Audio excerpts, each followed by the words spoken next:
Welcome again to this new Ambura tutorial. On this occasion, we will play a little bit with this extraordinary board. Many years ago, I discovered this tiny little marble. This is a motion processed unit board, or MEMS, or maybe MPU, movement processing unit. As you may know, this board can feed an output of information about its movement. This device is commonly known as gyroscope. I got fascinated right away by the thing that this thing can do.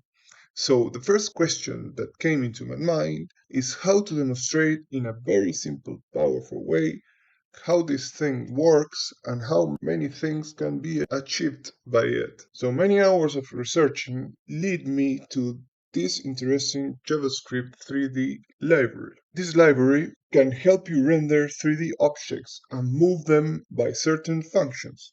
By joining these two things, I will be able to show the beauty of motion capture. But something else was missing, the remote control. The remote and wireless feeding of the movement information. So I added a Node MCU instead of a simple Arduino to control and extract information from this board. This will allow me to detach the movement sensor device from the system that shows the movement, leading me to whole new ideas that I will be presenting in the future.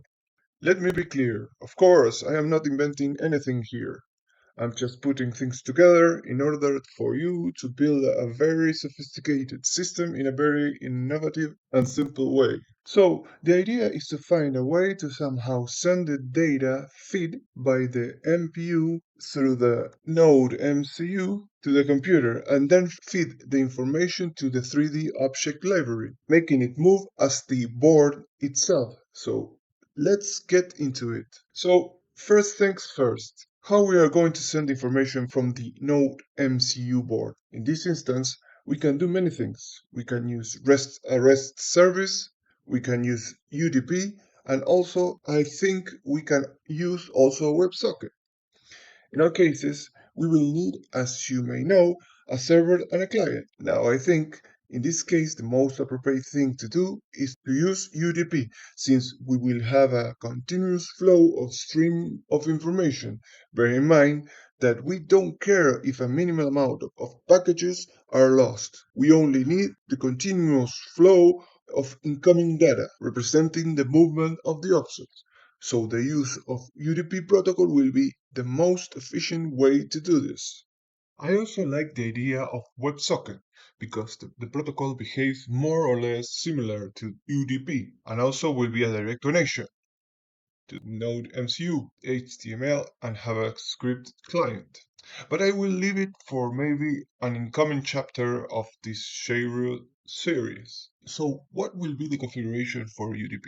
Basically, Node MCU will send UDP packages like we did in previous projects. We will implement an UDP server in Node.js that will redirect all the information received to the web page with the JavaScript 3D library through a WebSocket connection, and then transform the information and feed the 3D library with methods in order to make the 3D object move accordingly. Let's see how to implement this.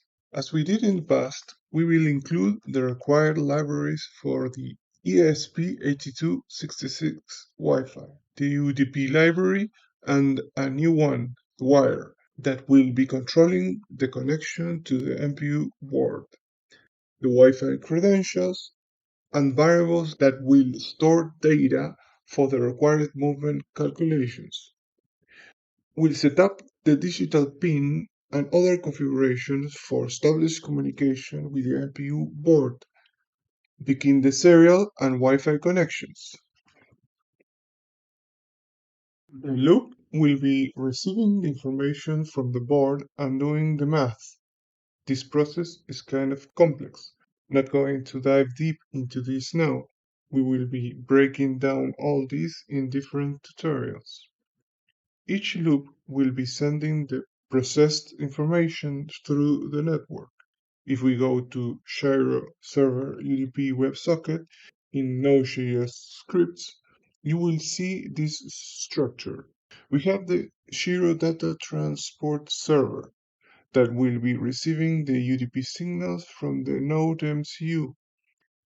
It has the required libraries for the UDP, WebSocket, and the static HTML server, the binding and processing of the UDP signals, and the WebSocket configuration. Once a signal is received, if there is a connected socket client established in line 38, the signal is forwarded to the WebSocket client. That's it. In JS folder, you have the 3 library minimized. You will find a link in the description to dive deep into it.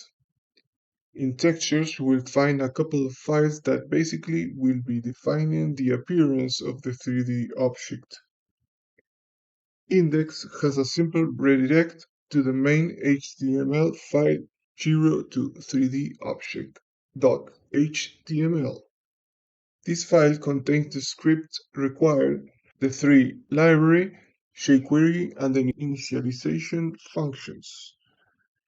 You will see that has some code to move the objects with the mouse that is disabled. You can enable it if you want to play around by uncommenting those lines. And finally, the WebSocket that will be connected to localhost with a main function that will be processing the incoming information containing the position of the object. Finally, let's see how to connect everything.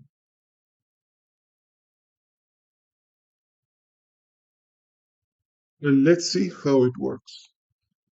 By the way, let me show you the demo and bonus 2-in-1.